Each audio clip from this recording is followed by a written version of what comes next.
Dans les vertes vallées du cours supérieur de l'Anduin, il existait autrefois un peuple dont les descendants nous sont bien connus. On les appelait les Forts. Ils étaient du genre hobbit naturellement, plus grands et plus larges que les autres et plus proches des hommes, se liant plus facilement d'amitié avec eux. Les Forts étaient en outre la seule branche du genre hobbit à développer parfois une pilosité faciale. Les Forts avaient une grande affinité avec l'eau et beaucoup d'entre eux savaient naviguer et même nager. Dans la comté au troisième âge, une racine des Forts peut être observée dans le quartier de l'Est ou dans le pays de Book par exemple. Mais l'histoire avance un peu vite, retournant aux abords de l'Anduin, alors que les Forts vivaient là en communauté.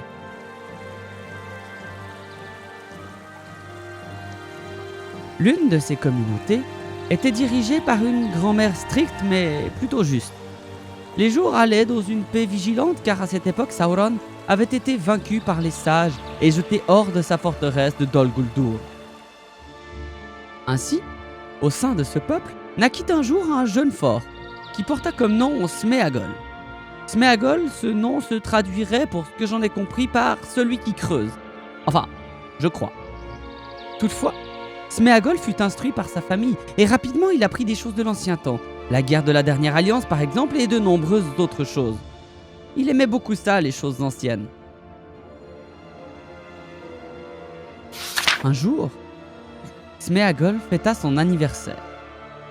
Et l'un de ses proches amis lui offrit un cadeau de peu, car cet ami Déagol était relativement pauvre. Sméagol en était un petit peu attristé quand même. Un peu plus tard donc, lors de cette même journée, ils allèrent se promener en bateau dans les champs d'Osiris. Et alors que Sméagol fouillait et fouinait sur les berges, Déagol, qui s'était mis à la pêche, fut entraîné dans l'eau par un gros poisson et par le destin, semble-t-il. Entraîné dans la vase au fond du fleuve, il s'aperçut qu'il y avait là un miroitement d'or qu'il attrapa rapidement de la main. En regagnant la berge comme il put, il s'aperçut qu'il avait entre les mains un splendide anneau d'or qui luisait au soleil. Il en fut content. Sméagol, qui l'avait vu couler et ressortir de l'eau, demanda d'abord amicalement ce bel anneau comme cadeau d'anniversaire. Déagol refusa, exposant le fait que Sméagol avait déjà reçu son cadeau et que lui, Déagol, garderait ce trésor trouvé dans le fleuve. Cela ne plut aucunement à Sméagol, qui attaqua son ami et étrangla Déagol et cacha le corps. Ce jour-là, Sméagol revint seul des champs Osiris et une chose étrange se produisit. Car il remarqua que lorsqu'il portait cet étrange anneau à son doigt, personne ne pouvait le voir. Ce serait vraiment bien pour apprendre de nombreux et nouveaux secrets, se dit-il. Car Sméagol était curieux et fouineur, comme vous l'aurez sans doute compris. Bientôt, le jeune fort devint impopulaire et ses pairs l'évitèrent. Ils le maudissaient souvent, lui donnaient des coups de pied qu'il mordait en retour. Devenu solitaire, il marmonnait pour lui-même et gargouillait dans sa gorge, ce qui lui fallut le surnom de Gollum. Et il survécut en volant une maigre nourriture, trop maigre pour son corps. Finalement, même sa grand-mère, désireuse de paix, le bannit de leur famille et de leur trou de hobbit.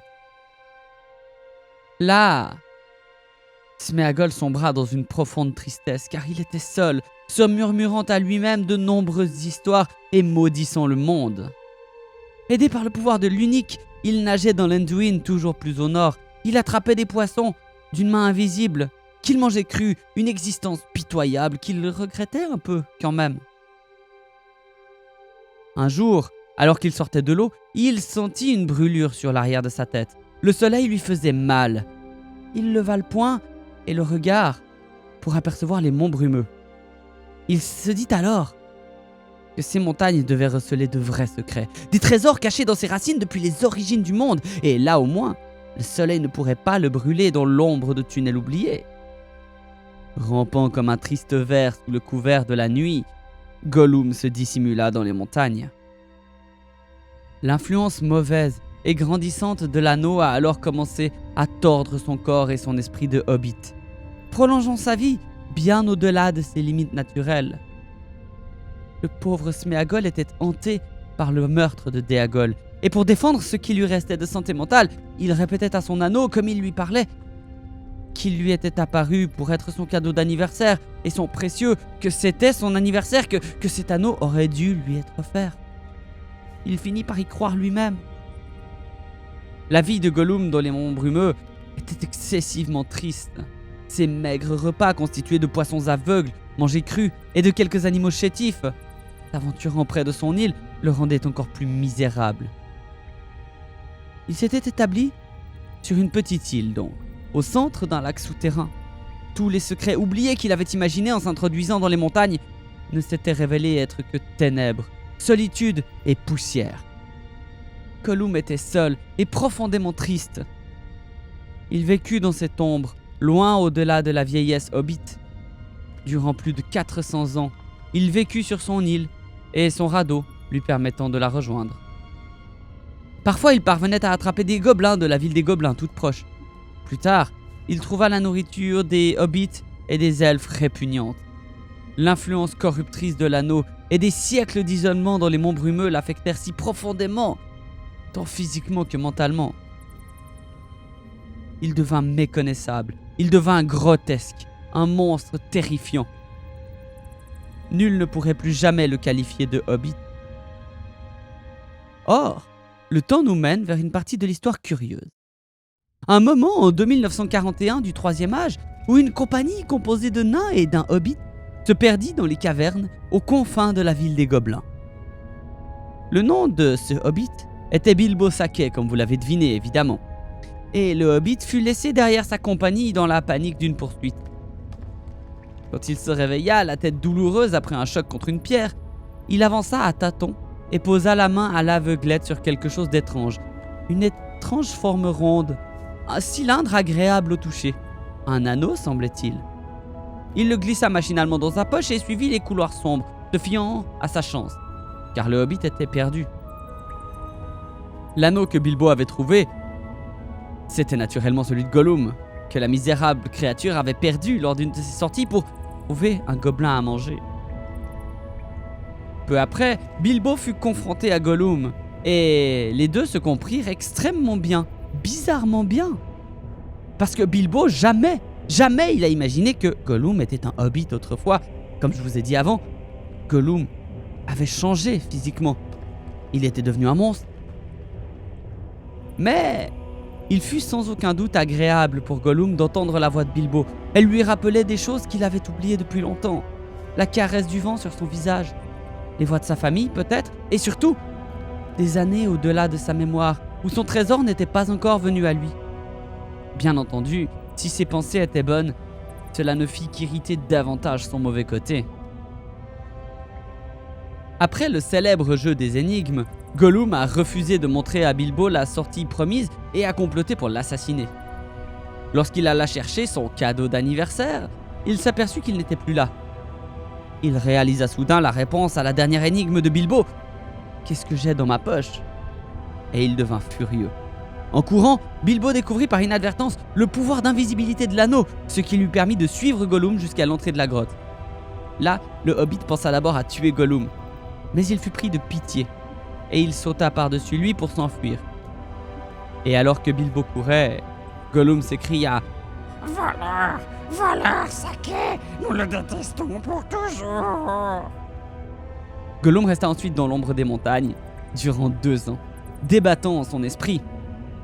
Débattant, car il haïssait l'ombre et les repas furtifs. Il détestait l'île, il détestait le lac, il ressassait l'entrevue avec Saquet. Mais il détestait autant l'extérieur, il avait toujours peur de la lumière et plus que tout, il haïssait l'anneau. Mais avait-il encore la moindre parcelle de volonté à ce sujet à ce moment précis ? Je ne crois pas, non.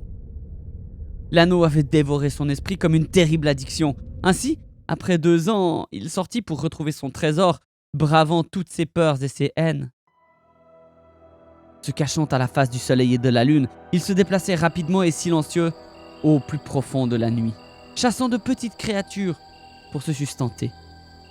Comme l'anneau ne le dévorait plus, il reprit peu à peu vie. La nourriture et l'air nouveau le rendirent plus fort. Il suivit la piste de Bilbo à travers la forêt noire et atteignit même Esgaroth et la ville de Dale. En espionnant les hommes du Nord, il en apprit bien plus que nécessaire sur le voleur et sur son origine.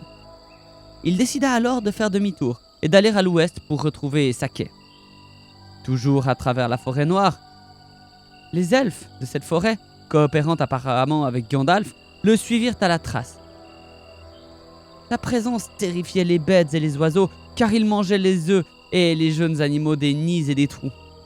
Il s'introduisait même dans les maisons et s'approchait des berceaux des enfants des hommes des bois, qui parlaient d'un fantôme buveur de sang, jusqu'à ce qu'il atteigne à nouveau le grand fleuve.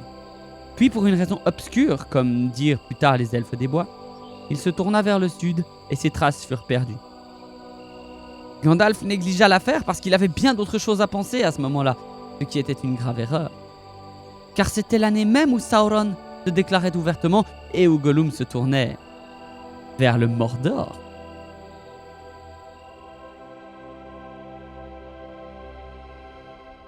Car le Seigneur des Ténèbres appelait à lui tout ce qui était maléfique, et plus que tout, il aspirait à retrouver l'anneau unique. Or, Gollum portait ce qu'on pourrait appeler la marque de l'anneau, qu'il avait rongé si longtemps. Il partit vers le sud. Voici les nouveaux amis qui allaient l'aider à se venger de Sake, le pauvre fou. L'année 2980 marque, par exemple, la naissance de Sam Gamgee, le décès des parents de Frodo, l'arrivée au pouvoir de Théoden, ou encore la disparition de Thorongil dans le sud. Or, cette année marque aussi l'arrivée de Gollum au Mordor. Il resta aux frontières du pays en apprenant davantage sur Sauron. Là, il fit la connaissance d'Arachné. Non, pas elle! Arachné se transforme pas en une belle jeune femme, damn you, Shadow of War. Bref, Arachné, celle-là. Voilà. Enfin, Arachné se lia d'une étrange amitié avec Gollum et elle allait l'aider à avoir sa vengeance, bien plus tard. Alors qu'il s'aventurait plus loin en Mordor, il fut capturé par Sauron. Et pendant les années qui suivirent, il fut contraint sous une immonde torture de révéler tout ce qu'il savait au sujet de l'anneau. C'est ainsi que les espions de Sauron apprirent de lui que l'anneau unique avait été trouvé déjà, ainsi que les noms de comtés et de hobbits. Durant cette période, Gandalf comprit que Gollum était une pièce importante de l'histoire et qu'il lui faudrait le retrouver car étrangement, l'anneau de Bilbo semblait avoir toutes les caractéristiques d'un anneau de pouvoir. Il reprit la traque, mais la piste était plus froide et Gollum était hors de son atteinte. Il était en Mordor. En 3017, Gollum fut libéré par Sauron et il s'échappa du Mordor. Seulement, il était attendu par Aragorn, qui l'attrapa aux abords du Marais des Morts. Après un voyage périlleux et fastidieux, Aragorn remit la pauvre créature torturée à Gandalf. Le magicien tenta de l'interroger et parmi les grognements, reniflements, malédictions et mensonges de Gollum, par exemple, il parlait de l'anneau comme son cadeau d'anniversaire que sa grand-mère lui avait fait et qu'elle avait de nombreux anneaux de ce genre. Gandalf endura plusieurs jours de fatigue. Il dut le menacer et susciter en lui la peur du feu. Il parvint à apprendre petit à petit l'histoire qu'il ne connaissait pas. Mais Gollum ne dit plus grand-chose après le départ de Bilbo, car il craignait davantage Sauron et le Mordor. Gollum se sentait incompris et maltraité, exilé dans une sombre caverne, puis volé. Il parla de vengeance grâce à ses nouveaux amis. Gandalf le confia aux elfes sylvains vivant dans le royaume forestier de Thranduil, la forêt noire. Les elfes se montrèrent miséricordieux à l'égard de Gollum et le laissèrent sortir de temps en temps, grimper aux arbres et sentir le vent frais sur son visage. Il croyait en sa guérison. Or, il vint un jour où Gollum était perché dans un arbre qu'il aimait bien et il ne voulut pas en descendre. Les elfes établirent une garde au pied de l'arbre et ne désirant pas monter le chercher, évidemment. Ce fut cette même soirée où les elfes furent attaqués par des orques en nombre élevé. Gollum s'en fut avec eux et ses traces disparurent au sud. Que ce soit dans le but de se cacher des elfes ou des serviteurs de Sauron, il est impossible de le dire avec précision. Mais Gollum se cacha dans la Moria. Traversant les anciennes mines, plus seul que jamais, il ne parvint jamais à ouvrir la porte ouest. Ainsi, il ne put sortir et trouver les chemins de l'Eriador et de la comté pour poursuivre Bilbo et son précieux trésor.